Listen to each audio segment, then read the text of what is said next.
کیا اب بھی کسی کو شک ہے کہ شہباز شریف انتہائی کرپٹ، نہ صرف کرپٹ بلکہ وہ کفن چور بھی ہے؟ اس نے زلزلہ زدگان کی امداد میں کروڑوں روپے کا غبن کیا۔ یہ ایک برطانوی صحافی نے، ڈیوڈ روز نے اس کے اوپر الزام لگایا اور اس نے اس کا اب تک کوئی جواب نہیں دیا۔ یہ کہتا ہے میں نے ایک دھیلے کی کرپشن نہیں کی، میں نے بالکل بے ایمانی نہیں کی، میں نے اگر کوئی کرپشن کی ہو تو میرا گریبان حاضر ہے، مجھے قبر سے نکال کر الٹا لٹکا دیا جائے۔ یہ شہباز شریف کی طرف سے ایک بار نہیں کئی بار دعویٰ کیا گیا ہے۔ مان لیا اس نے کوئی کرپشن نہیں کی ہے، اس کے اوپر سارے الزامات جھوٹے ہیں، لیکن برطانوی صحافی نے جو کچھ کہا ہے اس کے بارے میں ان کا کیا خیال ہے؟ ڈیوڈ روز نے کہا کہ اس نے زلزلہ زدگان کی امداد میں سے 50 کروڑ پاؤنڈ غائب کیے۔ اس کا شہباز شریف نے اس کے اوپر بڑا جز بز ہوا، کہا میں ملک کی عزت کی خاطر، اپنی عزت کی خاطر، وطن کی عزت کی خاطر سو کروں گا، کورٹ میں جاؤں گا۔ یہاں سے ہرکارے دوڑا دیے گئے۔ لوگوں نے کہا کہ آج بھی یہ سو کر رہا ہے، آج بھی برطانوی عدالت میں جا رہا ہے، لیکن وہاں تک اس کے بندے ابھی تک نہیں پہنچے، شاید وہ پیدل جا رہے ہوں۔ اور ڈیوڈ روز مذاق اڑا رہا ہے، وہ بھد اڑا رہا ہے، وہ کہتا کہاں ہے شہباز شریف، آئے میرے خلاف سو کرے۔ یہی شہزاد اکبر بھی کہہ رہے ہیں، وہ بھی کہہ رہے ہیں کہ آئیں میرے خلاف سو کریں۔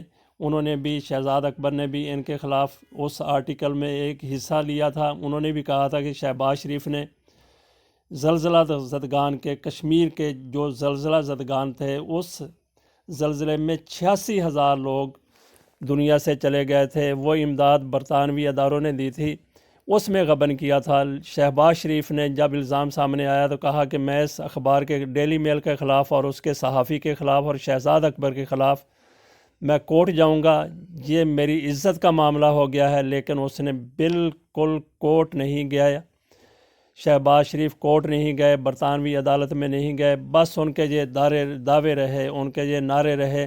ڈیوڈ روز مذاق اڑا رہا ہے، وہ اس کا انتظار کر رہا ہے کہ آؤ میرے خلاف سو کرو، مجھے عدالتوں میں گھسیٹو، لیکن اب تک تو ایسا نہیں کیا، اور شاید ٹائم بھی اباڈ ہو چکا ہو۔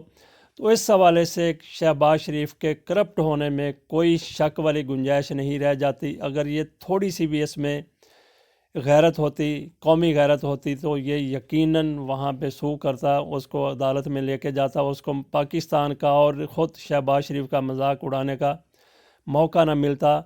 تو یہ بالکل کفن چور ثابت ہو گیا، کس طریقے سے لوگ لٹ پٹ گئے تھے، 86,000 لوگ مارے گئے تھے، اور ان کے لواحقین کا اندازہ لگا لیں ان کی کتنی تعداد ہوگی۔ ان لوگوں کی مدد، ان لوگوں کی امداد آپ نے خرد برد کر لی، تو اس سے بڑا کفن چور اور کون ہو سکتا ہے، اور کیا ہو سکتا ہے؟ اس حوالے سے ایک دانشور نے بڑا زبردست تجزیہ کیا ہے، وہ بھی ذرا چند الفاظ آپ ملاحظہ فرما لیجئے۔ سنیے اس حوالے سے حسن نثار کیا کہتے ہیں۔ یہ سارا کچھ انہوں نے ایک ٹی وی پروگرام میں کہا تھا۔ ڈیوڈ روز نام کا جرنلسٹ ڈیلی میل کا جو شہباز شریف کے ساتھ کر رہا ہے، 22 کروڑ عوام کو وہ بھانٹوں کی طرح جھکتے مار رہا ہے کہ سونا ابھی آ رہا ہے تو کیس بھی کرے گا، نہیں کر رہا، ابھی کوئی وکیل کو بھی نہیں ملا، اور جس ادارے کی طرف سے میں نے بات کی تھی اس نے کانٹرڈکٹ بھی نہیں کیا، جبکہ ادھر کیا تھا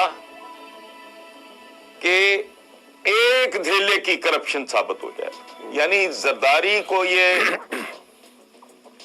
رسا لپیٹ کے گھسیٹنا چاہ رہے تھے۔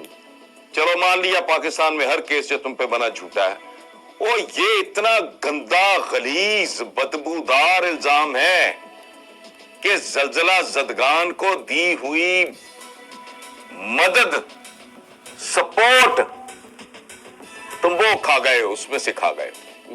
یہ اتنا بھیانک الزام ہے، یہ کسی بلو ایوریج آدمی پہ بھی لگ جائے نا، چوری چکاری کا لگ جائے وہ برداشت کر لے گا، لیکن اگر کہے کہ کسی کا کفن بیچ کھایا ہے اس نے زلزلہ زدگان کا حق کھایا ہے، آپ مجھے بتائیں کیا ہوگا نارمل آدمی؟